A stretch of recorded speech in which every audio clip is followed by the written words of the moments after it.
20th episode ever, और अभी episode number 650 तक पहुंच चुके हैं. Wow, look at your growth. But I'm so happy. Yeah. Firstly thank you. वो उस फेज में जितने भी लोगों के साथ पॉडकास्टिंग करी, उन सारों के लिए बहुत ग्रैटिट्यूड फील होता है हमेशा. तो आप उनमें से एक हो. तो you on my first ever podcast. Thank you so much. But listen, I'm so proud of you. I'm so happy for you because मैं बहुत ही avid watcher हूँ. Thank you. I watch almost all your podcasts, and of course, you talk about so many things in life, and some of them are my favorites as well. So thank you for doing this. Thank you भाई. आप भी बहुत बदले हो इन सालों में. मुझे याद है कि उस शूट के दौरान ज्यादा डीप बातें नहीं हुई थी हमारी. करेक्ट. पर एक बार आई थिंक लॉकडाउन के दौरान एक लाइव स्ट्रीम करी थी साथ में. और वहां आपने कहा था कि आपकी लाइफ में कुछ बदलाव आ चुके हैं. क्या था वो बदलाव? आई थिंक पेरेंट्स के जाने के बाद ना, और डेथ को इतना क्लोजली देखने के बाद, वो बहुत चीज़ें बदल गई थी. मतलब पेरेंट्स की डेथ के बाद कुछ हुआ. मतलब मैं जहाँ बड़ा हुआ था, मैं बचपन से बहुत स्पिरिचुअल था. मैं उस वाले घर में था कि जहाँ गुड़गांव में, जब छोटा शहर था वो, तो जब सुबह 4:30 बजे हम लोग भजन मम्मी चलाती थी, ऑल लखा जी, नरेंद्र चंचल, तो मुझे बहुत मज़ा आता था. 4:30 से ऐसा 5:36 ये माहौल रहता था घर पे. फिर मैं रेडी हो रहे होते थे हम सब. मैं ताइक्वांडो क्लास में जाता था, वापस आता था, तैयार होकर स्कूल जाता था. But then when I lost her, मुझे आज भी बहुत क्लियरली याद है कैसे जो मुझे एक चीज़ बहुत खटकी ना, when you die, like when someone dies, suddenly आपका नाम चला जाता है. People call you body, like I won't call, but people around will be like के अरे बॉडी आ गई है, बॉडी को कहाँ रखना है, अरे बॉडी का मुँह इधर करो ना. And that just change something in me के like who are we, like identity क्या है हमारी. इवेंचुअली बॉडी है, इसीलिए it means soul is everything. ये तो एक बॉडी है जिसको लोग बॉडी ही को लाएंगे बाद में. So it's a soul that we have to connect to. फिर डैड का हुआ 2 साल बाद, 2 साल बाद. देन पत्रा's father passed away in COVID, तो वो बहुत क्लोजली देखा. सो आई थिंक ये सब चीज़ें देना रियलाइज कि like life is to live, या life is to be happy, be compassionate, be kind. And eventually because मुझे लगता है कि मरने के बाद हम we just become memories, nothing else. We just become either a bad memory or a good memory for someone. So I chose that I want to be a good memory for everyone. Through work? Through work, through myself, through how I am with people. लोग आपके काम को तो of course सब याद रखेंगे, पर आपके जो आसपास के मुश्किल से 100 लोग जो होते हैं बहुत क्लोज निट, जिन्होंने आपने इनकी ज़िंदगी को टच किया है, they should know me as, I should remind them as like a happy memory. कि जो मेरे मन सोचे तो एक अच्छी मेमोरी के साथ आए. खुद का पॉडकास्ट स्टार्ट करना है, पहले ये सीखो कि पॉडकास्ट स्टार्ट कैसे करते हैं. एक पॉडकास्ट के थ्रू आपको अपने सोशल मीडिया के लिए 20 short form videos, reels, shorts मिल सकते हैं. पर आपको आज क्या सीखना है कि पॉडकास्टिंग की शुरुआत कैसे करें. आपका भाई आपके लिए लेके आए एक course. Definitely check out BioBytes skill houses podcasting 101 course. कहते हैं कि people will forget what you said, people will forget what you did, but people will never forget how you made them feel. Exactly. यानी कि अगर क्या आपने किसी के दिल को छुआ है, क्या अपने काइंडनेस के साथ बातें करी है, ये लोग याद रखते हैं. करेक्ट. अब आप कैसे हो 2024 में? अभी भी वैसा ही हूँ. आई थिंक कोविड के बाद एक चीज़ और मैंने रियलाइज़ की कि कैसे यार, जो काम की बात अगर करें तो मुझे ऐसा ही काम करना है जिसमें मुझे बहुत खुशी मिलती है जी.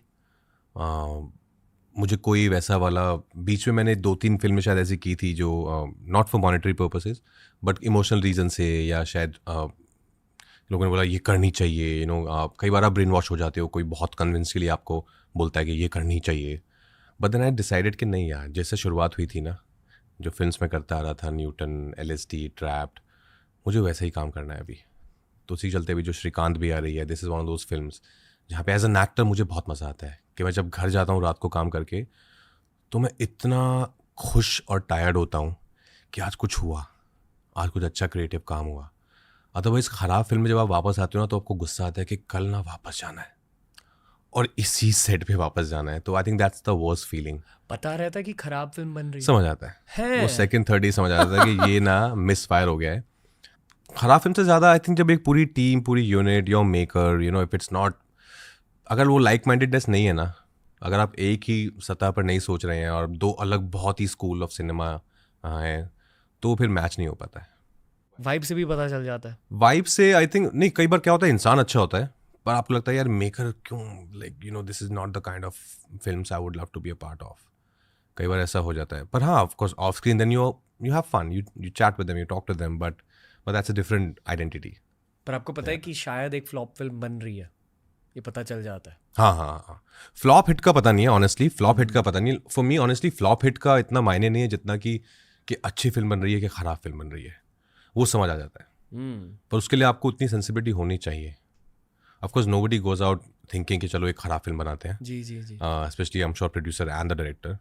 पर क्योंकि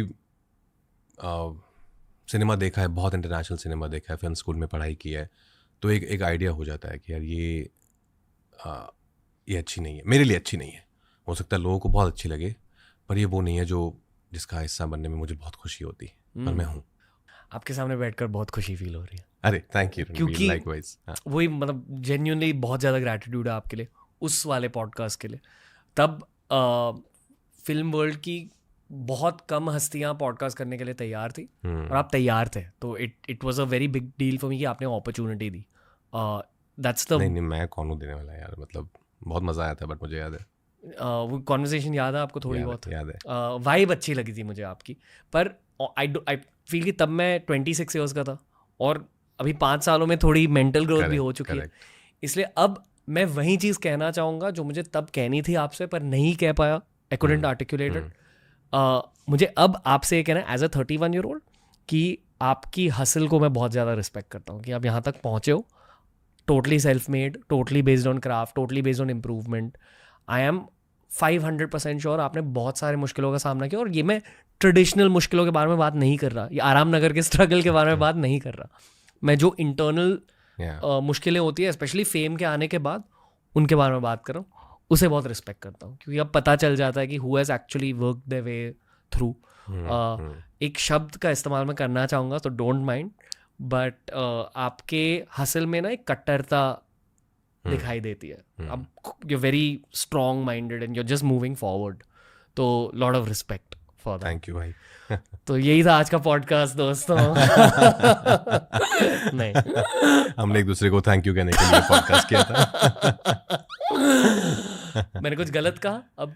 नहीं, गलत नहीं कहा। ऑफ कोर्स यू नो, लोगों को लगता है कि अरे अब तो सक्सेस हो गई तो बहुत आसान है, बट ट्रस्ट मी, मुझे तो लगता है कि एक्सेप्शंस आर ऑलवेज देयर, पर मुझे लगता है कि हर कोई ना अपने लेवल पे हासिल कर रहा है, चाहे वो कितना भी बड़ा हो, चाहे वो कितना भी छोटा हो, पर हसल जो है ना ये जाती नहीं है। हर कोई कर रहा है और उसका लेवल अलग हो सकता है, पर हसल तो है लाइफ में। आई थिंक अगर हसल नहीं है तो फिर ग्रोथ भी नहीं है, तो फिर क्या है वो जो कुछ है नहीं, फिर मतलब आप जहाँ हो ना वहीं रहोगे, क्यों ही जी रहे हो फिर? मतलब आपको लग रहा है कि फिर आप काम मत करो ना, फिर आपको ये कि फिर आप इसमें मत अपना ध्यान दो, अपना टाइम वेस्ट मत करो, काम भी खराब होगा, बिकॉज आपके अंदर वो पैशन ही नहीं बचा है हसल करने का। By hustle I don't mean कि काम ढूंढने की हसल, मतलब उस काम की भी हसल कि जिस काम में आप हो उसको कैसे बेहतर बनाऊं, उसमें कैसे ग्रो करूं, वो भी एक हसल है। तो मेरे लिए तो वो हसल आई थिंक जिंदगी भर का एक प्रोसेस है जो रहेगा हमेशा। मुंबई के पूरे सफर में प्री फेम के सबसे मुश्किल मोमेंट के बारे में बताइए और पोस्ट फेम के सबसे मुश्किल मोमेंट के बारे में बताइए। प्री फेम का सबसे मुश्किल मोमेंट फाइनेंशियली था आई थिंक। काम ना मिलना, ऑफ कोर्स वो तो था ही कि 2 साल यही आराम नगर, महालक्ष्मी टाउन, बहुत जगह जहाँ भी लगता था, थोड़ा सा आइडिया होता था कि जहाँ पे शायद कुछ ऑडिशन टाइप हो सकता है, तो वहाँ पहुँच जाता था मैं अपनी एक शो रील लेके हाथ में। पर लेकिन माँ ने बहुत सपोर्ट किया। माँ ने बहुत सपोर्ट किया। जब भी लगता था कि अरे पैसे नहीं बचे भी अकाउंट में, तो फ़ोन कर देता था मैं, तो वो कहीं ना कहीं से कुछ करके भेज देते थे कि 5,000 रुपये डाल दिए। लेकिन एक बार मुझे याद है कि मेरे अकाउंट में आई थिंक कुछ 18 रुपये बचे थे। 18? हाँ, 18 रुपये बचे थे मेरे अकाउंट में, और मुंबई जैसे शहर में। तो मुझे लगता अब क्या होगा यार, क्योंकि मैं वैसे भी बहुत बचा के चलता था। हम 3 लोग एक छोटे से फ्लैट में रहते थे। मैं अपना लंच स्किप करता था। मैं एक 4 रुपये का पार्ले जी लेता था। उस टाइम को पता नहीं था कि डाइटिंग वाइटिंग क्या होती है, तो कुछ आइडिया नहीं था कि पार्ले जी डेली नहीं खाना चाहिए। और छोटा सा या तो मैं कोई कोक या फ्रूटी का एक छोटा वाला बॉटल लेता था, वो मेरा लंच होता था। तो मेरा कुछ ऐसा 12 रुपये में लंच हो जाता था। लेकिन फिर 18 रुपये बचे थे एक दिन शाम को। मैंने कहा आप क्या करेंगे। तो लकीली मैं फिल्म इंस्टीट्यूट से हूँ, FTI से, तो हमारी कम्युनिटी है काफ़ी, सब बहुत बैचेज़ हैं हमारे, सीनियर जूनियर। तो आप किसी को फ़ोन कर सकते हैं कि यार क्या कर रहे हो, डिनर हो गया, बन गया तुम्हारे घर, मैं आ जाऊँ क्या। तो वो दिन मुझे याद है कि जब सिर्फ 18 रुपये थे अकाउंट में, और ऐसा था कि अब आज का डिनर और कल का ब्रेकफास्ट कैसे होगा। किसके घर जाते थे? बहुत सारे मेरे क्लासमेट्स हैं, बहुत सारे हम लोग हैं आसपास ही, सब लोग यहाँ यहीं रहते थे यारी रोड पर। तो this is pre fame. This is pre fame. Health पर असर पड़ा? हेल्थ पर असर नहीं पड़ा। मुझे अच्छा लगता था ऑफकोर्स वर्कआउट करना, तो मैं वर्कआउट तब भी करता था, पर कुछ गाइडेंस नहीं थी, ट्रेनर की औकात नहीं थी कि ट्रेनर रख ले, उसके पैसे नहीं थे। तो जो भी समझ में आता था कि हाँ बचपन से थोड़ा जो देखा था गुड़गांव में कि भैया वगैरह जिम में क्या करते हैं, तो वही करता रहता था। कि मुझे लगता था कुछ करना है, घर पे नहीं बैठना है सिर्फ, या तो फिर जिम किया सुबह सुबह या रनिंग कर ली, उसके बाद कुछ पढ़ाई की, फिर ऑडिशन दिए पूरा दिन, ऑडिशन नहीं है तो मीटिंग एटलीस्ट की जितने लोगों को मिल सकते हैं, फिर शाम को घर पहुंच के फिर अपनी एक्टिंग पे काम किया। हर दिन? ऑलमोस्ट हर दिन अपने आर्ट फॉर्म पे काम किया, और उससे बहुत खुशी मिलती थी। वो जो दिन का 2 घंटा मैं अपने काम को देता था ना, बिकॉज आपको हर दिन एक्टिंग करने को नहीं मिलती है उस दौरान, लेकिन जब वो 2 घंटा अपने काम को देते हो लगता है कि आज कुछ किया, इट वॉज वर्थ इट, कि आपने जिस चीज़ को आप इतना प्यार करते हो वो किया। फॉर एग्जाम्पल अगर आपको मैं बोलूँ आप 1 महीना पॉडकास्ट नहीं करो, you will miss it, right. ऐसा होगा कि नहीं यार करना है यार, this is my work, I love it. तो वो 2 घंटा 1.5 घंटा जो भी था वो डेली एक दिया हुआ था। उसके बाद वही फिर दोस्त बैठ के आज अच्छा तूने क्या किया, कहाँ क्या क्या था, किधर चल रहा है ऑडिशन, ये सब। That was a phase, but was I enjoyed it, I thoroughly enjoyed it. मैं मानता हूँ कि बहुत अलग अलग टाइप के मेहनत होते हैं, हम्म। ठीक है, और इस पूरे स्पेक्ट्रम में से 2 सबसे ज़रूरी टाइप की मेहनत पहली होती है वो जो आपने पहले कहा कि एक ऐसा प्रोजेक्ट, एक ऐसा क्राफ्ट, एक ऐसा आर्ट फॉर्म जहाँ आपको बहुत मज़ा आ रहा हो, जहाँ करते हुए भी मज़ा आ रहा हो, even though you are very tired doing it, फिर भी मज़ा आ रहा है। वो बहुत ज़रूरी टाइप की मेहनत होती है क्योंकि that leads to success often. और दूसरी बहुत इंपॉर्टेंट टाइप की मेहनत वो होती है जो आप अकेले में करते हो, करेक्ट, जब उसके लिए कोई पैसे नहीं मिल रहे, एग्जैक्टली, कुछ बेनिफिट्स नहीं मिल रहे, पर आप फिर भी लिख रहे हो या कुछ तो कर रहे हो, करेक्ट। सबसे इंपॉर्टेंट वही है, आई थिंक वही मेहनत आपको औरों से अलग बनाती है, क्योंकि आपके पास वो फ्री टाइम है। अभी उस Correct. फ्री टाइम में आप कुछ भी कर सकते हो, करेक्ट, पर एक्चुअली आप कोशिश करोगे खुद पर काम करो। एग्जैक्टली। और जब मैं ये सब कर रहा था तब लकीली रील्स वील्स भी नहीं थे, तो बैठ के सिर्फ ये नहीं कर रहे होते थे फिल्म देखते थे, कुछ पढ़ाई करते थे। बल्कि एक्चुअली मेरी जो आई वुड से मेहनत की शुरुआत है ना, वो क्लास 12 के बाद ही शुरू हो गई थी। मैं गुड़गांव से जब मैंने 12th के बाद मैंने श्री राम सेंटर, एक for performing arts Mandi house में एक एक्टिंग स्कूल है, वहाँ अप्लाई किया था, वहाँ मेरा हो गया था। बच्चा ही था मैं, ऑफकोर्स 18 साल का। तो फिर कॉलेज में था कि कॉलेज में एडमिशन लेना है क्योंकि ग्रेजुएशन करनी है ऑफकोर्स। तो मैंने आत्माराम कॉलेज में पढ़ाई की। तो उन्होंने बोला मुझे किसी ने बोला बस पास बन जाएगा आपका, अगर आप कॉलेज में चले जाओगे तो बस का खर्चा बच जाता है। अच्छा, वो काफ़ी बाद में पता चला। सर अच्छा, क्योंकि उससे पहले साइकिल पे भी मैं जाता था और मेरे पास वॉकमैन था, उसमें मैं, बहुत फिल्मी बात है बट लक्ष्य तो हर हाल में पाना है, चांद तारे तोड़ लाऊं, पापा कहते हैं बड़ा नाम करेगा, ऐसे कुछ 10-12 मैंने उस टाइम हम रिकॉर्ड कर सकते थे ना कैसेट पे। तो वो मैं लगा के और साइकिल पे जाता था 70 किलोमीटर्स अप एंड डाउन, और बहुत मज़ा आता था, बहुत मज़ा आता था। तो फिर किसी ने कहा बस पास बन जाता है, कॉलेज में चले जाओ। तो मैं गया कॉलेज का, मैंने EC कोटा में अप्लाई किया। तो उन्होंने बोला आपको क्या चाहिए? सर जो भी मिल जाए तो उन्होंने बोला history honours, I said okay, arts, I said okay. तो मैंने फिर आर्ट्स में ले लिया बस पास के चक्कर में। और लकीली जिस कॉलेज में मैं गया आत्माराम में, उसी साल वहाँ पे थिएटर शुरू हो गया। तो मैं कॉलेज में थिएटर करता था दिन भर, फिर मैं शाम को बस पकड़ के मंडी हाउस जाता था, वहाँ थिएटर करता था। तो ये 3 साल ये दौर चला। फिर FTI में अप्लाई किया, फिर वहाँ हुआ।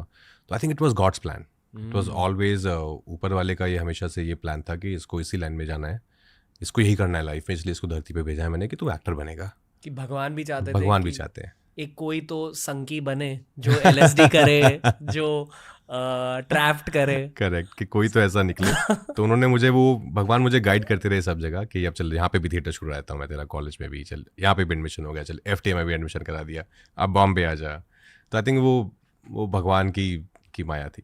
मतलब एक विजुअलाइजेशन है जहाँ आप एक इंसान हो, ठीक है, you are in a human body, और Yeah. अभी भी आपके ऊपर एक बहुत बड़ा हाथ है ऊपर वाले का। मैं मानता हूँ, और हमेशा रहता है, मैं मानता हूँ, किसी भी रूम में जाए वो हाथ रहता है आपके साथ। मैं मानता हूँ। और जितना आप उस प्रेजेंस को फील करोगे उतना ज्यादा वो प्रेजेंस की आई ताकत। Genuinely believe I am a God's kid, मतलब 2000% I am a God's kid.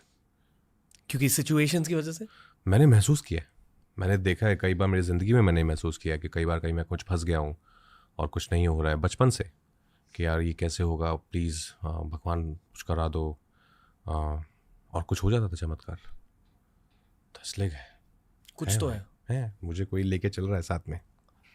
Coming to post fame life, post fame, I think post fame की भी हसल अलग है। उसमें जो हसल है वो ये है कि बहुत लोगों को ऐसा ये लगता है कि शायद आपको जिम्मेदारी बढ़ जाती है, you know, towards your family और एक्सटेंडेड फैमिली। जैसे गुड़गांव में मेरी फैमिली है, वो सब बढ़ जाती है।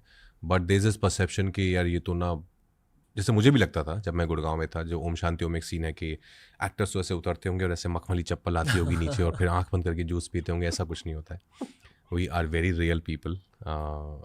बहुत ही रियल ज़िंदगी है। सब कुछ जैसा आप करते हैं वैसे ही हम करते हैं। हम बस अपने काम पे जाते हैं और वहाँ पे आपको कुछ लोग होते हैं जो हमारा मेकअप कर देते हैं, जो बाल बना देते हैं, फिर हम परफॉर्म करते हैं। But apart from that I can talk about myself, me and Patralekha, of course we live a very real life. लेकिन लोगों को ऐसा लगता है कि यार इनके पास ना बहुत होगा, मतलब, तो वो एक चीज़ से कई बार लगता है, कैसे कहीं आप जाओ, कोई चीज़ अगर 200 की है, 2000 की है, तो बोलेंगे 5000 मान लो फॉर एग्जांपल, कि अरे सर आपसे तो, आपको क्या कमी है सर? नहीं भाई, है कमी। कमी है। कि हमारा कोर तो वही है। करेक्ट। प्री फेम कोर जिंदा रहता है। ओके। ऑल्सो नहीं, एक चीज़ और उस पोस्ट फेम स्ट्रगल में ये है कि लोग मुझे बोलते हैं, अरे आपने LSD से शुरुआत की, सो डेयरिंग, सो नाइस। लाइक भाई, से कुछ बुफे था नहीं मेरे पास कि ना ये वाली फिल्म है, मैंने ये चुनी, मेरे पास वही थी तो मैंने उसी में जान लगा दी। पोस्ट फेम ये है कि ऑप्शंस बहुत सारे हैं, then you have to be selective. क्योंकि मुझे लगा कि 2 साल मैंने शायद कुछ अच्छे डिसीजन नहीं लिए, लेकिन अभी as I said, post I am very very aware, और मैं बहुत कॉन्शियसली ये कोशिश कर रहा हूँ कि मैं किस तरह की फिल्म्स करूँ। लेकिन ना कहना बहुत मुश्किल होता है। ना कहना, आई थिंक हाँ कहने से ज़्यादा मुश्किल होता है। अब भी मुश्किल है? अभी भी मुश्किल है अभी भी मुश्किल है। क्यों? बिकॉज आपको तो लगता है कि ऑफकोर्स सही है कि आपको नहीं कुछ समझ आया तो you don't want to be a part of it, पर सामने वाला कैसे रिएक्ट करेगा उस पर वो नहीं पता है। तो my process has been the same. मुझे हमेशा से मैंने यही फॉलो किया है कि बहुत ईमानदारी से सामने वाले को बता दो कि यार मैं अपने आप को नहीं देख पा रही हूँ, या आप इस तरह की कहानी अभी नहीं आपको समझ आ रही है।